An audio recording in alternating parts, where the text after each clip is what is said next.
3 years. That's how long my friend waited to feel ready to date. First, he wanted to lose weight, then get a promotion, then fix his anxiety. 3 years later, nothing changed, except he was 3 years more lonely. Psychologists call this the scarcity trap.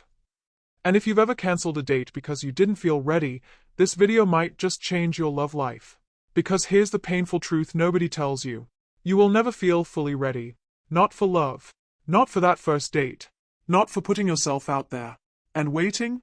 That's not protection. That's procrastination wearing a disguise. So let me ask you, how long have you been waiting? Let's break down the scarcity trap, why your brain keeps you stuck, and most importantly, how to escape it before you waste another year. First, what actually is the scarcity trap? It comes from a concept in behavioral economics and psychology called scarcity mindset. A scarcity mindset happens when you believe there isn't enough of something, money, time, opportunities, or love, so you hoard what you have. You become afraid to act. In your love life, the scarcity trap sounds like this. There's no one good left. If I mess this up, I'll never get another chance. I need to be perfect before I try. Here's the brutal truth. A scarcity mindset doesn't protect you. It paralyzes you. When you believe love is scarce, you overvalue every interaction. One unanswered text feels like rejection. One awkward date feels like proof you're unlovable. And what do you do when you're afraid of wasting something rare? You don't use it at all. So you stay home. You swipe but don't message.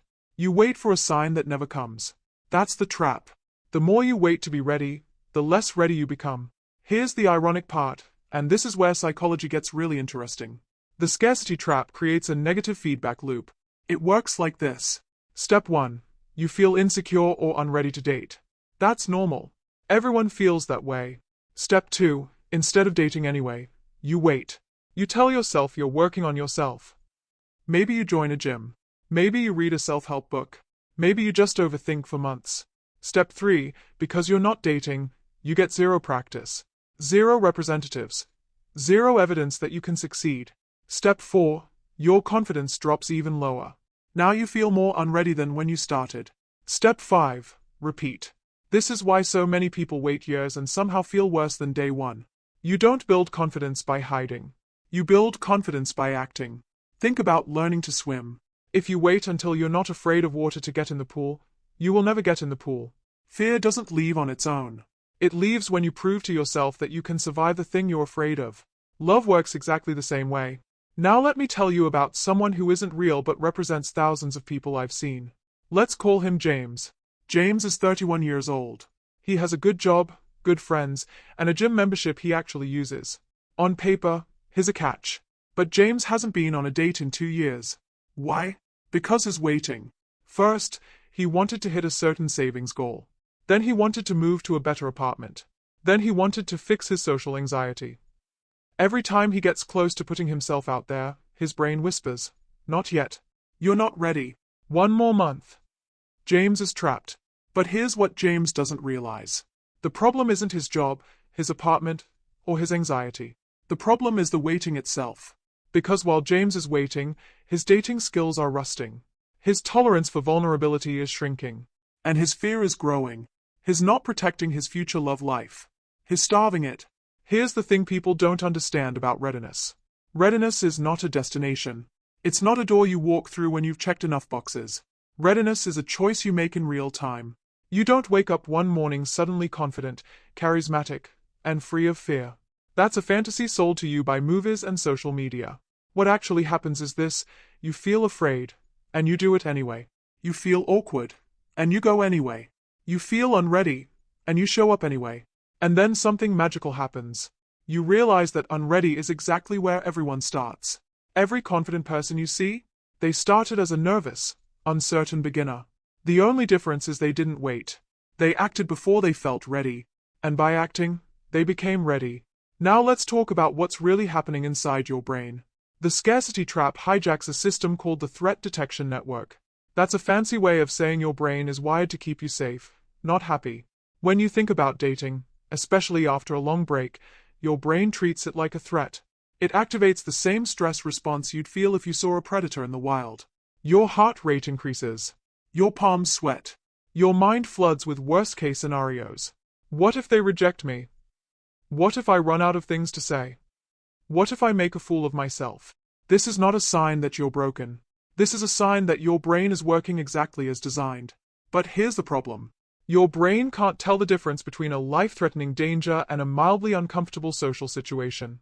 It treats both the same. So you feel terrified. And terror makes you want to retreat. That's why waiting feels so comfortable. Retreating feels safe. Staying home feels safe. Not sending the message feels safe. But safety is not the same as happiness. Safety keeps you alive. Action keeps you living. So how do you escape the scarcity trap? I'm going to give you 3 specific, actionable steps.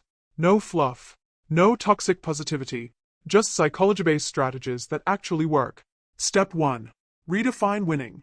Right now, you probably think winning means getting a relationship, or getting a second date, or getting a phone number. That's too high of a bar. That's why you're frozen.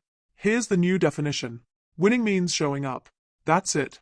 If you send one message, win. If you say yes to one date, win. If you stay on the dating app for 5 minutes without closing it, win. When you lower the bar to simply showing up, you remove the pressure. And without pressure, action becomes possible. Start celebrating tiny actions, not outcomes. Actions. Because actions are the only thing you actually control. Step 2. Use the 5-second rule. The 5-second rule was popularized by Mel Robbins, but it's backed by neuroscience. When you have an impulse to act, your brain has about 5 seconds before it talks you out of it.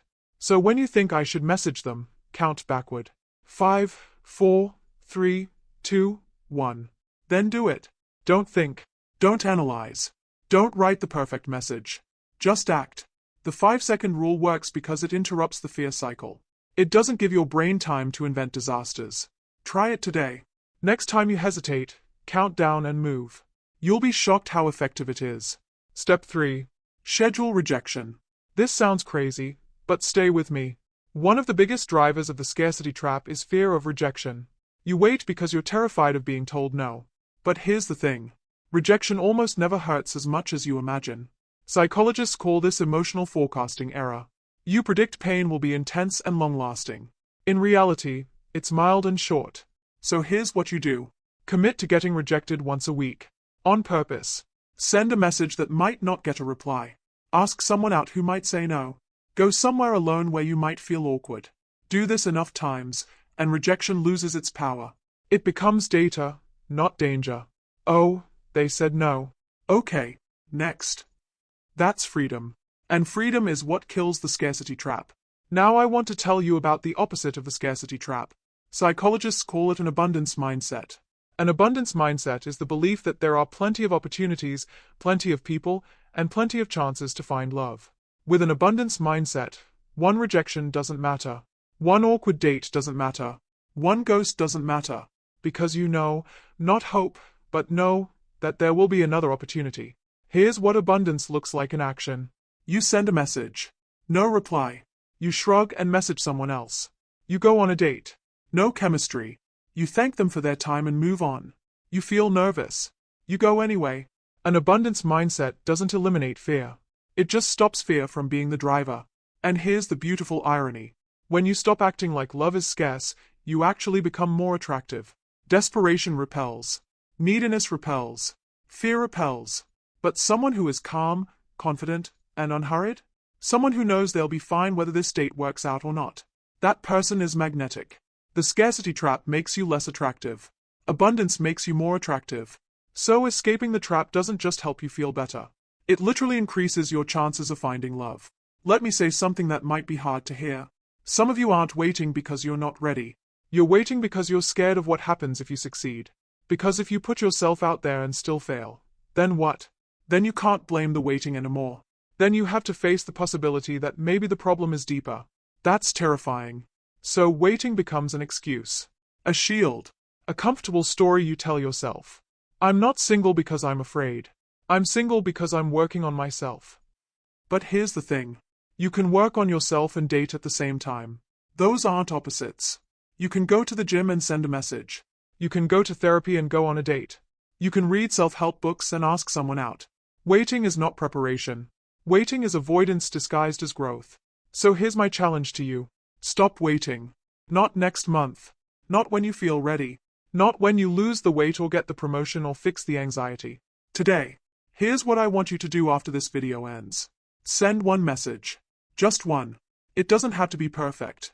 It just has to be sent. Or download one dating app and complete your profile. Even if you don't swipe on anyone. Or text one person you've been meaning to reconnect with. One tiny action. That's it. Because one action breaks the spell. One action proves to your brain that waiting isn't your only option. One action turns you from someone who waits into someone who acts. And once you take one action, the next one is easier. And the next one is easier. That's how you escape the scarcity trap. Not with a grand gesture. With one small, imperfect, terrifying step forward. Before we end, I want to leave you with something I wish someone had told me years ago. Love is not a reward for being ready. Love is something that happens while you're becoming ready. You don't get confident and then date. You date and become confident through dating. You don't fix your anxiety and then connect. You connect and your anxiety shrinks because connection proves you're safe. The order is reversed. Action first. Readiness second. Most people never figure this out. They wait their whole lives for a feeling that never comes.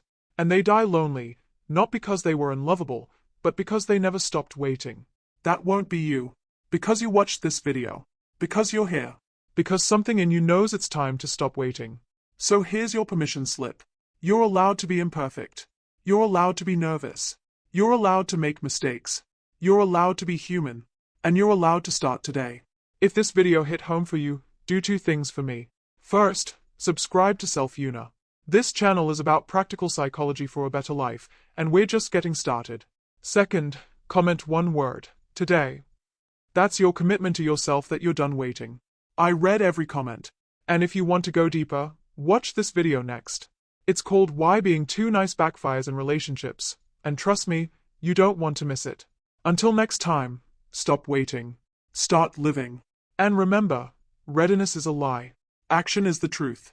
I'll see you in the next one.